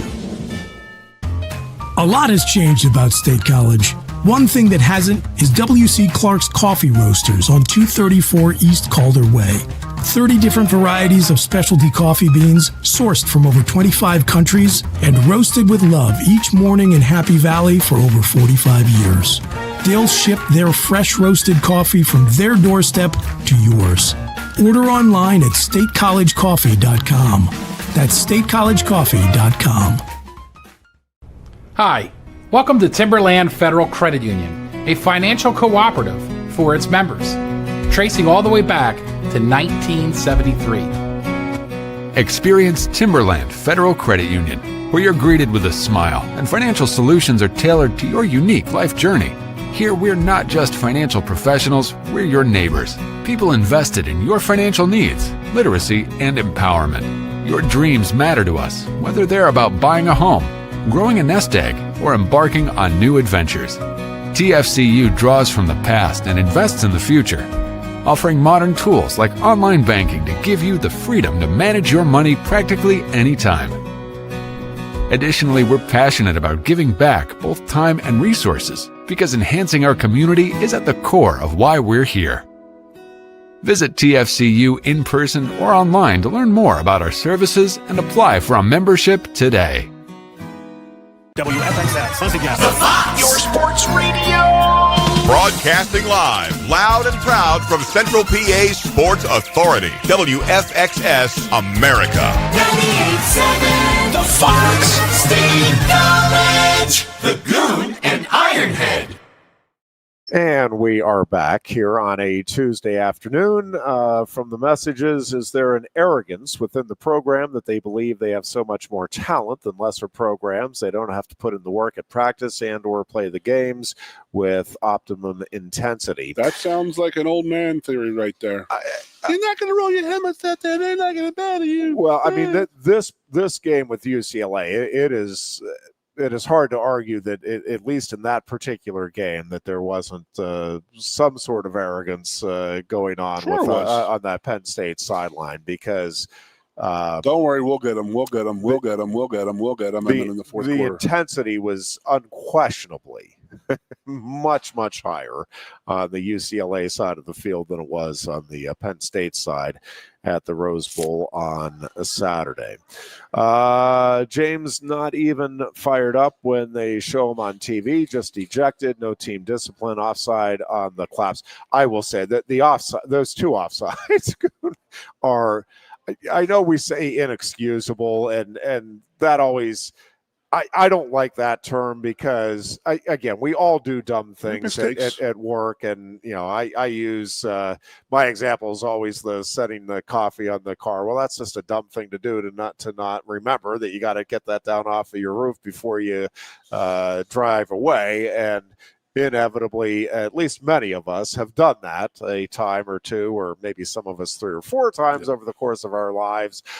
So I mean, that's inexcusable, but also, yeah, it's dumb things happen. But to have that happen twice in a game, and with senior leaders where you need to know, right? You need to be aware. Again, the unawareness of the situational awareness was on horrible. Saturday was horrendous. Stunningly bad, considering, again, all of the lessons presumably learned through the coaching and playing careers of these veterans. And the two offsides were both guys that have been around the program at least 5 years. In the one case, 6. I mean, that's just crazy. Nuts, Keith. No, that's not what it says. It says, nuts. Yeah, that's the old man right there. That is right. Good call, Moonshine. Will James Franklin pull a Brian Kelly? In both cases, the writing was on the wall. Please, who wants to overstay their welcome? Yes, this is so. This will be the next level. If this thing does go 8-4 or worse, and let's just play it out. Penn State decides they have meetings. James Franklin says, "Yeah, you know what? This just isn't as much fun." With the NIL and everything else, and now all the pressures, I think I'm good, and I'll take the $56 million or whatever it is, and go sit on the couch somewhere. I'm good with that, and the administration says we're good with that. This is the next thing. Who does Penn State bring in that you think universally, among the fans, and I guess maybe in particular the big money donors, but among the fan base in general, like, all right, yep, everybody's going to rally behind that. One man who could save this place, Jeff. Prime. There you go. Deion Sanders to Penn State. You heard it here That's first. What's going to happen, baby. Oh, that would get Prime everybody in the house. Nittany Nation would come together, wouldn't they? I mean, if that's what they're trying to do, is sell tickets and then have a horrible. Chip Kelly is. Oh Lord, my goodness the gracious! Next mention. Yes, so I mean, I don't even want to think about that next step, but I mean, yes, if there's an 8-4, you lose a game or 2 more, then yeah, that has to be a discussion. Is has it run its course here? Is it time to move on and go their separate ways? My personal opinion is I don't think James lets Penn State off for a nickel. When people are like, oh, well, they can do this or do that. I'm like, he's owed $56 million. He's going to accept that $56 million. He's not going to say, okay, we'll split it in half and I'll go on my merry way. No, he signed a contract. Yep. He hasn't done anything other than, losing a team here and there. But let's just say like this. You've heard me how many times? And again, this is not right now. This is if we lose 2 or 3 more games and the program is completely just blown up. Okay, this is where I'm at if that's the case.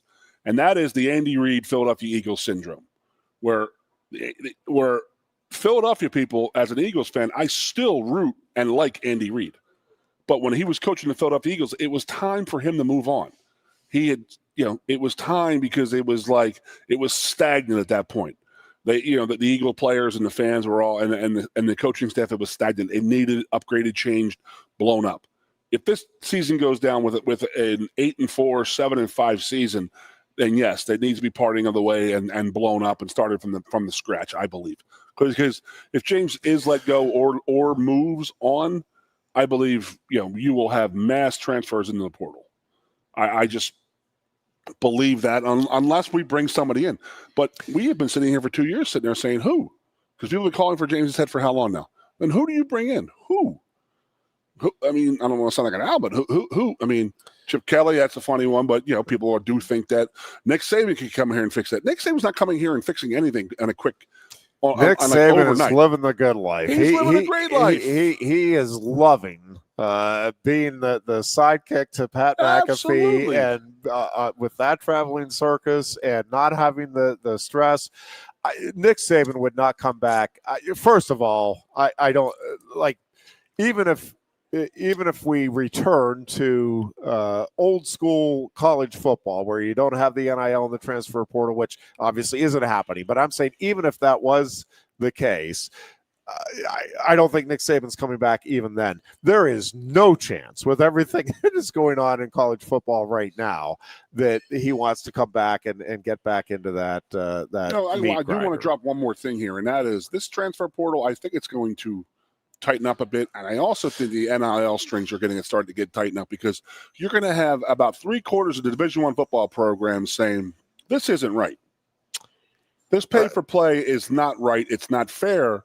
And if they hold, yes, the Big Ten and the SEC hold sway, but it's not sustainable what they're doing. Even the Big Ten and the SEC are going to realize that it's not sustainable, and they're going to have to make their changes eventually. And then we're going to look back here 15 years from now and say, we were doing what? We were doing what?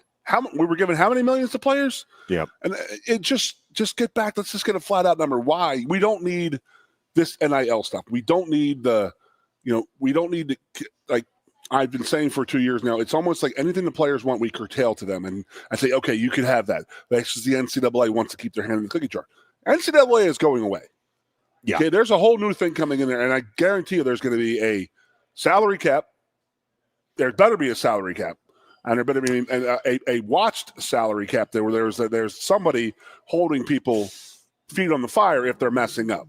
Because the NCAA isn't doing that. But I'm just saying that I just think that the NIL and the transfer portal are going to be fixed and or not removed, but they need upgraded. It'll be lessened. Yes, they have to do that if they want the sport to survive. Yeah. Because I'm telling you right now, the way we're going right now, it's not going to survive another 10 years.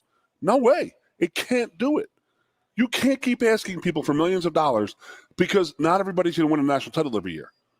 Not everybody's going to have a great season. We're going to have what we're going through here right now. And what are the people who are going to happen? And the people who are paying a lot of money to have their name somewhere, and they're going to go, whoa, I want a little more say in what's going on around here. And that's the way it's going to be. If you're asking people for all this money, they're going to want some decisions and some stuff. It's human nature. It's business. Yeah. But I really think that it goes back to the saving thing. I really think that this needs cleaned up. Really, really does. So you can have a blow up and then still maintain it and recover a little bit. Again, we are still 5 games into the season. We still have 7 games left. We win those 7 games. Yes, there's 2 top 5 teams out waiting in the in the weeds for us. And there's Iowa. When we play out there, has been a house of horrors sometimes for us. So there are 3 big games in the next 5 weeks. Our next 5 or 6 games. There's 3 monster games. We get through those 3 games, we're right back in the thick of it. I believe. So yeah, do I believe that we could do that? Looking at it right now, from what I saw Saturday, absolutely not. A lot of stuff needs to be changed. A lot of stuff needs to go into fixing this stuff right now, before Saturday. Yes. Yep, and it needs to be that everybody feels like they're pulling in the same direction. I appreciate. I'm going to go through this because we're getting a lot of response. Cale Sanderson is getting a lot of people. A lot of people want Cale coaching. So this is my point, though, is that there is, and not that there needs to be, there's been plenty of coaches who were hired, and even initially fans were like, what? This is who we're hiring? It kind of is like the NFL draft, the number of people that are like, we took Tom Brady. Well, it turned out to be a pretty good pick. We wasted a 6th-round pick on that guy. Yeah, people are, so it's not that whoever the next coach is has to be the one that the fan base unanimously approves of. They need to quickly, garner favor with the fans and then show in pretty short order the results that fans are looking for, no doubt. But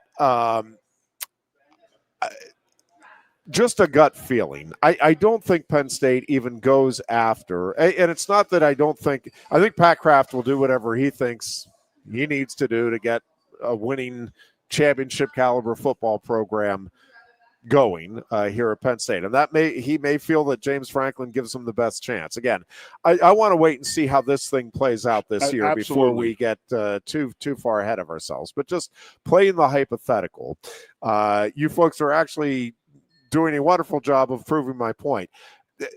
Folks are all over the place on what they think the answer is. BYU head coach Rick Neuheisel, smiley face, and you're not the only one to point that out. Well, hold on. Which one? Duddy says the wrestling program made a change for the better. Urban Meyer, Derek Dooley from former Tennessee head coach, or Luke Fickell. Now, why would you want Fickell? Pat Shermer, Colorado OC. We brought in proven wide receivers. We brought in a set of proven receivers. It has worked. No wide receivers or QB wants to be here because of the last guys just didn't pan out. I wonder if Cal knows enough football to coach it, joking, obviously. But I do think Penn State needs to figure out this mess because it's like being a captain with mutiny on the horizon. Manny Diaz may be more realistic if CJF moves on. And I have friends that are suggesting different things. My point is that I don't think you're bringing in anybody who you are super confident. I mean, maybe there's a segment out there that, yeah, man, this is the guy, I know it. But I don't think a majority of Penn State fans, no matter who you bring in, are going to say, yep, man, we're going to win national titles with this guy. Do you think it needs to be blown up if this season goes to the pot? Well, I think we should be blown up anyway because we're going to lose so much. Yeah, I mean, and I think we're losing so much anyway. I think it is a discussion that needs to happen, and maybe it does at that point. Again, there were such. It's not just that there were expectations. There was an actual investment, a significant investment on bringing this thing home. And, we talked about it, Goon, that making the playoffs was the bare minimum of what would be acceptable this season. Agreed. If they lose another game, that is not happening definitively. It may not happen if they win. It's interesting. I keep kind of looking and trying to see how things would play out. Yes, an Indiana win over Oregon would help tremendously because getting 2 wins over top 5 or top 6 teams later in the season. That would negate the bad loss and then the bad offseason. That may be enough to offset the UCLA loss. Again, we are getting way ahead of ourselves, and I can hear the people laughing. Yeah, they're going to go into Columbus. Guys, what we do. We're going to go into Columbus and watch this team beat Ohio State after losing at UCLA and at home to Oregon. Sir? Yep. Teacher? What else do we have to lose? We have gone out there with that attitude like, oh, God, we got to win this game. We got to win this game. We're going to win this game. We got to do it. And we play horribly tight. If we go out there with the attitude of like, you know what? Screw it, man. Let's just have some freaking fun, man. Go out there and have some fun and roll it out there. Come on, man. We can match up with an athlete to athlete. Yep. Go out there and don't play tight. Go out there and have some freaking fun. You never know what's going to happen. I mean, going out to Columbus, we don't know the time of the game yet, but going out there with a must-win situation, that's not – you don't want that. So go out there with the expectation we're not going to win it out there, and maybe things will be a little bit different. I don't know. Yeah, again, we'll deal with that. Let's get through when we get there. Let's see. Team. Yes, if they can actually win the homecoming game here with Northwestern. We're playing for last place in the Big Ten right now.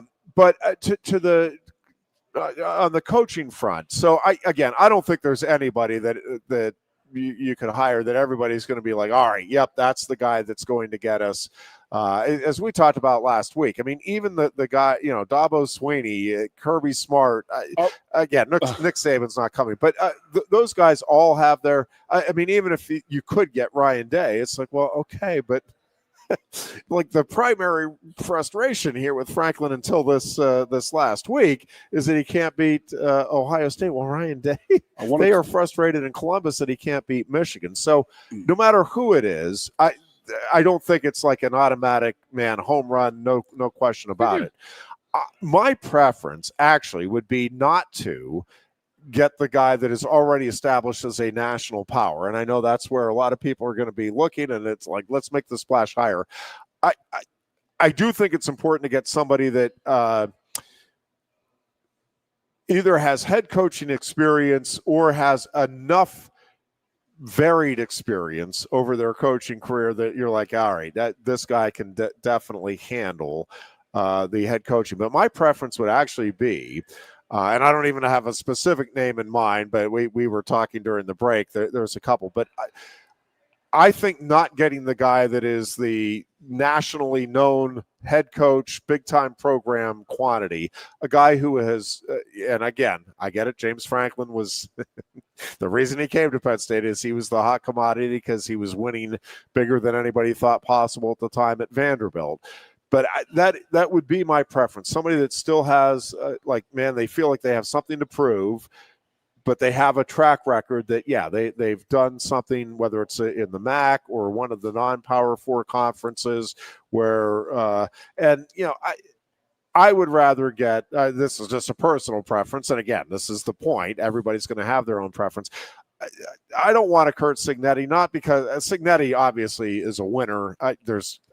There's no way you can dispute that at this point. I want somebody that at least potentially could be here for like 20 years. Now, we may be past the time, Goon, where anybody at any program is going to be there for 20 years. But I want to feel like there's at least that possibility, like getting a 40-year-old that has established himself or, early 40s. I don't... And it's not I love Manny Diaz, and I think he's doing very well at Duke. And again, this is just a personal preference. I don't want somebody that's already not succeeded at the D1 level. I don't want them as a head coach. And maybe that's stupid. You're turning away. Maybe. I'm just telling you, my preference is. Nope, I don't want somebody who has already failed, even if they've then since done good things. And I would argue Manny Diaz has done amazing things since, both as the coordinator here, and I think what he's doing at Duke is really, really good work. Yeah, it just doesn't excite me. I do have I got a phone call today about some kind of distraction over the Lash building of a flower truck pulling up. It was full of flowers from Clemson and from Texas, saying thank you for taking every ounce of pressure off of us right now. Yeah. Because nobody is talking about Sarkisian or Dabo. Dabo having 3 losses and Sarkisian having 2 losses. Not a person is talking about that. When they were just picked as high as us. There's some people in Austin talking about it. Oh, well, yes, too. Sorry, and in Clemson. But I'm saying nationally, Franklin is taking a lot of heat because obviously the loss was to UCLA. Yeah. James is taking a beating nationally. But why does Dabo not get that same scrutiny? And why does Sarkisian, who is widely compared to James and being the same type of, this was a must-win national title season for Sarkisian down in Texas. They were projected to be in the final 2 and final 4, same as Clemson. And, they're unranked just like us. So nationally, why are we not talking about Sarkisian and Dabo? But, we're talking about James. I get it. It was UCLA. It was a monumentally bad loss. That was a lot worse loss than the Florida loss. Don't get me wrong. But they are very thankful that James Franklin is taking the national press away from their 2 schools. Yep. Spotlight squarely shining on James Franklin and Penn State. Goon, the Philadelphia Phillies, because you thought maybe, all right, well, let's get off. Let's put this UCLA loss behind us and enjoy some baseball. Hey, it's 3-0 in the second inning. Way to go, boys. We got this. We're rolling and this and that, and then a little rough. They give up the comeback, and then they fall just short in the comeback bit of their own. So they kind of 2 frustrating losses because you felt like they were both there for the taking. Unlike the Yankees, who at least, blown out. They left no doubt in either of those first 2 games. Come on, Blue Jays. Put the Yankees out of their misery tonight. That's all I'm asking for. Oh, man, just frustrating. And then you back that up. You know what? Tomorrow's going to be better. Sunday morning's going to be better. And then I watch the Browns lose with my in-laws, so they're all upset watching them lose in a 4th quarter lead. And I'm like, all right, the Eagles got this. They'll take care of this for us. And the Eagles lose in a 4th quarter after 14-point lead in the 4th quarter. Penguins start tonight. Good. No, and then I wake up on Monday baby. And I say, you know what? The weekend is over. Let's get fired up for a Phillies game on Monday night. Really get my emotions back in check.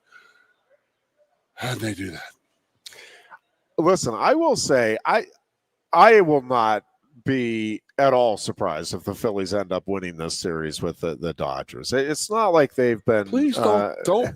Jesus, I'm not predicting it. I'm not predicting it. I'm not giving you the Ironhead ironclad guarantee. I'm just telling you I won't be surprised. Ironhead said there's no way. I'll be surprised if the Yankees beat the Blue Jays because that series does not. I want you to say I can't think that the Dodgers will not win this series, Jeff. That's what I need you saying. The Phillies have it all the way. Don't you worry about a thing. I'm guaranteeing you there that the Phillies got this, bookie in the country's phone just went ringing because of Ironhead. Way to go, Jeffrey. Way to go. Your Eagles. Either way, but how worried are you about your Eagles? The baseball playoffs are absolutely fantastic. I can watch them every night, just like the NHL playoffs. I do love the baseball. The guys are selling playoff. out, and it's like, okay, they got 3 days rest, and they're pitching, and I love that. The Eagles, you needed to get that loss out of the way. I get it. I mean, they should have lost 2 of the games before that, so they should be about 1-3 or 2-2. I'm not going to hide behind that. I mean, the same as the Steelers. They don't deserve to be 3-1 right now. Yep, but they are. You're not going to say give it back. Yep. The Baltimore Ravens. But here is the thing. There's a name for you. Yeah. Who is the Ravens head coach? Well, yeah. Who are you thinking though right now in the NFL that? Like you feel confident, man, that team, look out when the postseason rolls around. Because I don't think there is one. Like Detroit, I feel pretty good about it. Like they're looking good. But show signs and they have lost. Well, and a couple of injuries. I mean, with any team, right? I mean, the injury situation is always all right. Packers. Everybody's a quarterback injury away from being where the Bengals are right now, which is not a good place to be. Oh no, they picked up Joe Flacco today. Yes, I did see that. So I do think. The Eagles have not looked great. The Steelers have not looked great. Also, again, the Bills they didn't look great last night. They the NFL as a whole. I mean, the Chiefs don't look like the Chiefs, certainly, that we've become accustomed to. And, I mean, the Jaguars look really good to this point. do you trust any of these teams that are looking good to this point? Nope. That, oh yeah, man, they're definitely there for the long haul. Cowboys are still lurking, bro.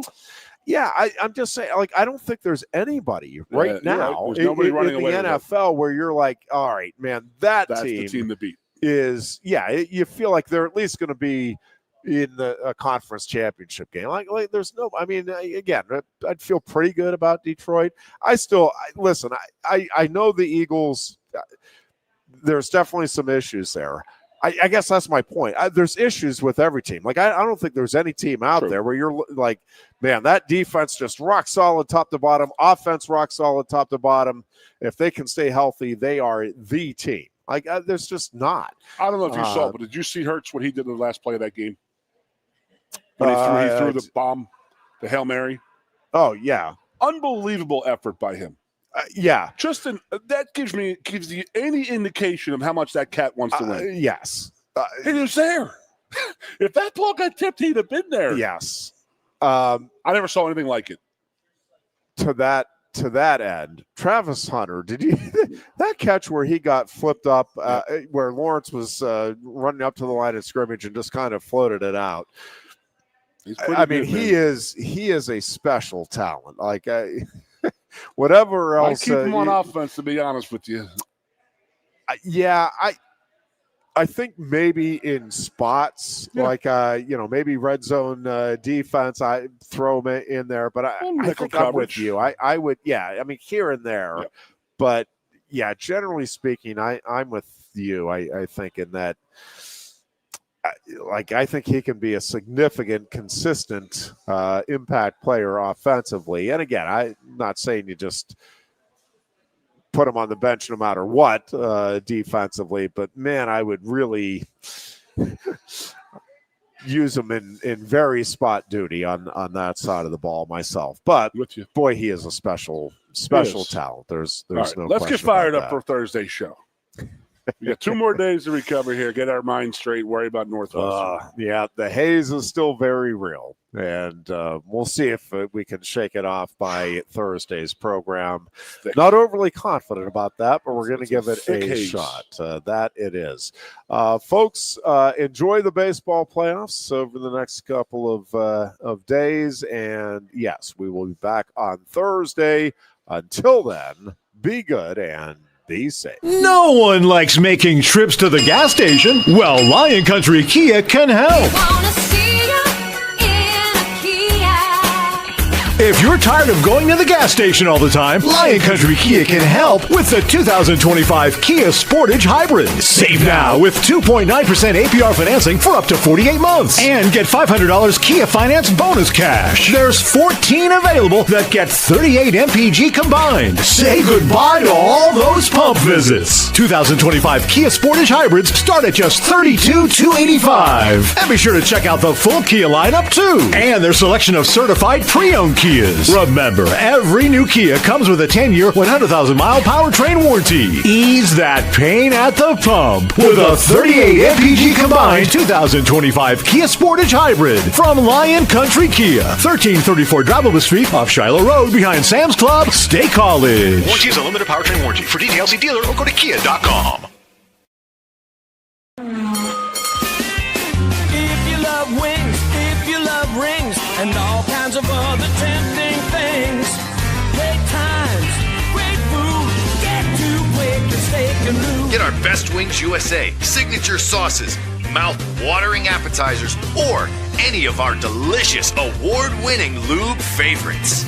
Great times, great food. Get to Quaker Steak Lube. I'm the Modelo Recruiter, and I'm looking for fans with good hands and great speed. The ones who stay focused and never miss a play.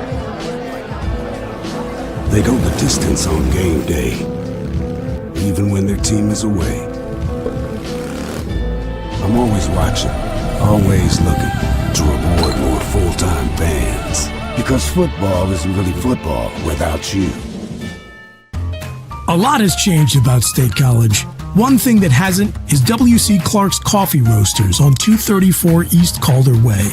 30 different varieties of specialty coffee beans sourced from over 25 countries and roasted with love each morning in Happy Valley for over 45 years. They'll ship their fresh roasted coffee from their doorstep to yours. Order online at statecollegecoffee.com. That's statecollegecoffee.com. Hi, welcome to Timberland Federal Credit Union, a financial cooperative for its members, tracing all the way back to 1973. Experience Timberland Federal Credit Union, where you're greeted with a smile and financial solutions are tailored to your unique life journey. Here, we're not just financial professionals, we're your neighbors, people invested in your financial needs, literacy, and empowerment. Your dreams matter to us, whether they're about buying a home, growing a nest egg, or embarking on new adventures. TFCU draws from the past and invests in the future, offering modern tools like online banking to give you the freedom to manage your money practically anytime. Additionally, we're passionate about giving back both time and resources because enhancing our community is at the core of why we're here. Visit TFCU in person or online to learn more about our services and apply for a membership today. WFXS, once again. Your sports radio.